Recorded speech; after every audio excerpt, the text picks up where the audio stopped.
Olá, sejam todos muito bem-vindos a mais um vídeo nesse ambiente. Nós estamos continuando aqui com os devocionais e estudo bíblico e eu hoje vou trazer mais uma parábola.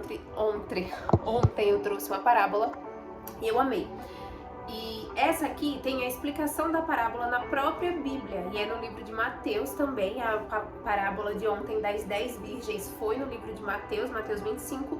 Essa é Mateus 13. Mateus 13, quando fala da parábola do joio. Gente, eu tô assistindo a série The Chosen, então é muito gostoso assistir a série e ler o livro, sabe? O livro de Mateus, o livro de João, é muito gostoso ler, porque você lê e contextualiza com as cenas da série, é incrível. Eu indico muito que vocês assistam essa série, porque é uma forma gostosa de entender a história de Jesus Cristo. É uma série assim, que eu super recomendo, sabe? Da gente parar e assistir um episódio e não tá perdendo tempo ali, jogando tempo fora, vendo coisa que não nos edifica, porque essa série é incrível. Então, vamos ler aqui a parábola do joio. Outra parábola lhe propôs, dizendo: o reino dos céus é semelhante a um homem que semeou boa semente no seu campo. Essas parábolas eram as formas que Jesus encontrava de conversar com as pessoas naquela época. As pessoas tinham pouca instrução para entender as coisas e ele falava do reino de Deus em forma de parábolas, para que as pessoas conseguissem assimilar e entender direito o que ele estava querendo dizer. Isso é muito legal. Então ele propôs mais uma parábola aqui, falando que o reino dos céus, e note que quase todas as parábolas, ele começa falando que o reino dos céus é semelhante a tal coisa, ou seja, o reino dos céus é como se fosse tal coisa. Ele trazia um exemplo do contexto daquelas pessoas na época para explicar o que o reino dos céus significa. É incrível, ele era inteligentíssimo na forma de ensinar, na forma como que ele passava a sua sabedoria para as pessoas. Então aqui na parábola do joio ele falou que o reino dos céus é semelhante a um homem que semeou boa semente no seu campo. Ou seja, um lavrador, é lavrador que fala, que plantou uma boa semente ali no seu jardim. Mas enquanto os homens dormiam, veio o inimigo dele e semeou o joio no meio do trigo e retirou-se. Perceba, o homem ele semeou uma boa semente no seu campo, mas enquanto ele dormiu, enquanto ele vacilou, enquanto ele distraiu, enquanto ele tirou a atenção, veio o inimigo e semeou o joio. O joio, para quem não sabe o que é o joio, é uma parte ruim do trigo. É como se fosse... é uma parte que não serve para nada. E aí, enquanto esse homem dormiu, veio o inimigo e semeou o joio no meio do trigo. E retirou-se. E quando a erva cresceu e produziu frutos, apareceu também o joio. Ou seja, apareceu o bom fruto da semente boa que o homem plantou no seu jardim, no seu campo, mas apareceu também o joio. E estava ali junto, a semente boa, tipo o fruto bom e o ruim, estava tudo misturado. Então, vindo os servos do dono da casa, lhe disseram: Senhor, não semeaste boa semente no teu campo? De onde vem, pois, o joio? Ele, porém, lhe respondeu: um inimigo fez isso.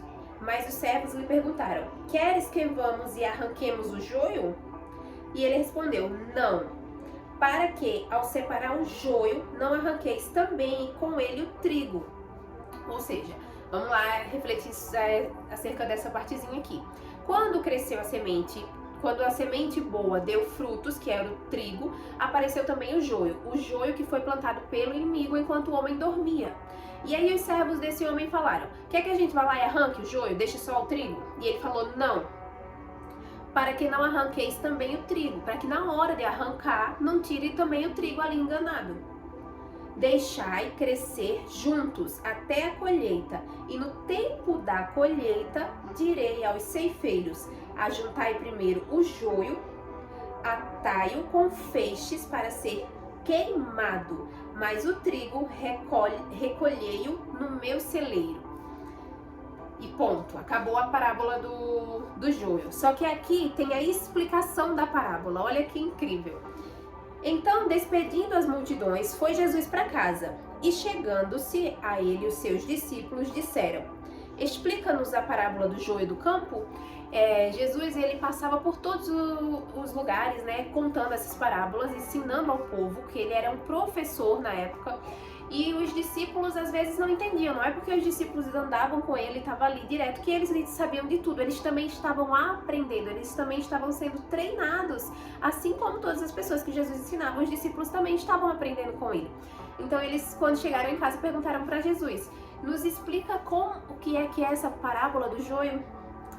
E ele respondeu: o que semeia a boa semente é o Filho do Homem, ou seja, ele, Jesus. O campo é o mundo. A boa semente são os filhos do reino. Somos nós. E veja só como que ele usava o contexto da época. O campo é o mundo. A semente que deu fruto somos nós. O semeador é ele, Jesus. E o joio são os filhos do maligno. O inimigo que semeou é o diabo. A ceifa é a consumação dos séculos. A ceifa, ou seja, a hora que tudo aconteceu, a hora que do joio apareceu, o trigo apareceu e tal, e na hora de colher, ele chama de consumação do século. É quando tudo vai acabar, ou começar, né? E os ceifeiros são os anjos. Pois, assim como o joio é colhido e lançado ao fogo, lembra que na parábola o homem lá do campo fala para, na hora da ceifa, na hora da colheita, tirar o joio, atar em feixes e jogar no fogo. Assim como o joio é colhido e lançado ao fogo, assim será na consumação dos séculos.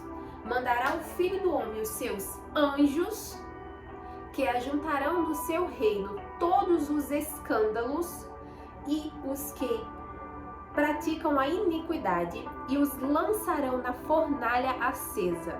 Ali haverá choro e ranger de dentes.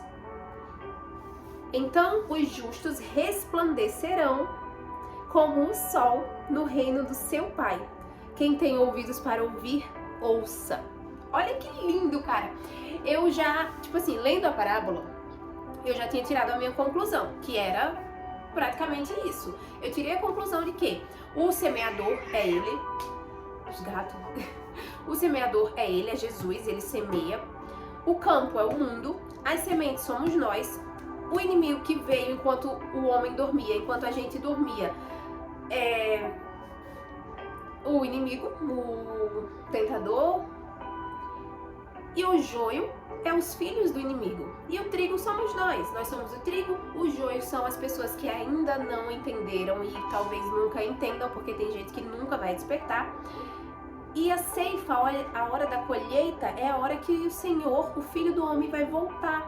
Então ele vai mandar os seus anjos para separar na hora certa. Isso me pegou muito, porque por que não separa agora, vamos dizer? E isso é uma dúvida que a gente tem sempre, cara, por que fulano se dá bem? Por que fulano tá dando certo na vida? Se fulano não presta, se fulano só faz coisa errada?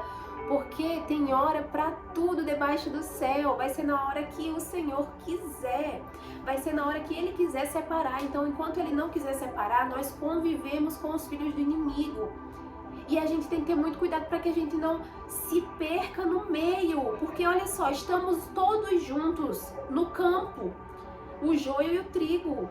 Os justos e os ímpios. Estamos todos juntos no mesmo lugar.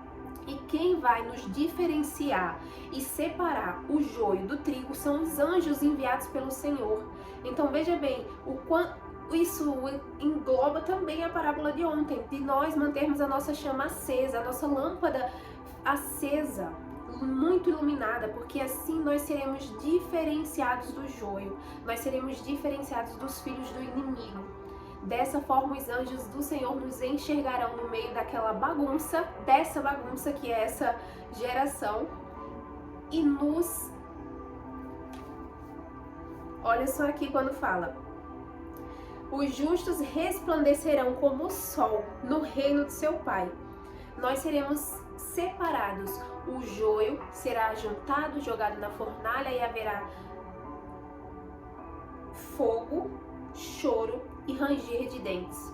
Então, eu já tinha tirado a minha própria conclusão da parábola, né? E quando eu vi a explicação, eu tive certeza de que eu estava certa, de que eu tinha interpretado da forma certa, porque essa é uma preocupação minha.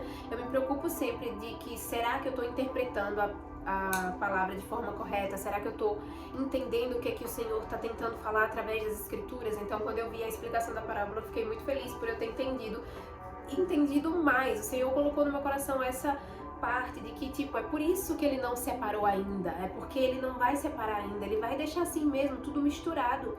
Ele não vai separar agora, ele vai separar na hora certa, na hora que ele achar que é certo, na hora da consumação dos séculos. Então, é uma parábola incrível, é perfeito, como tudo e todas as coisas que o Senhor Jesus Cristo fez na terra, tudo e todas as coisas que ele falou aqui.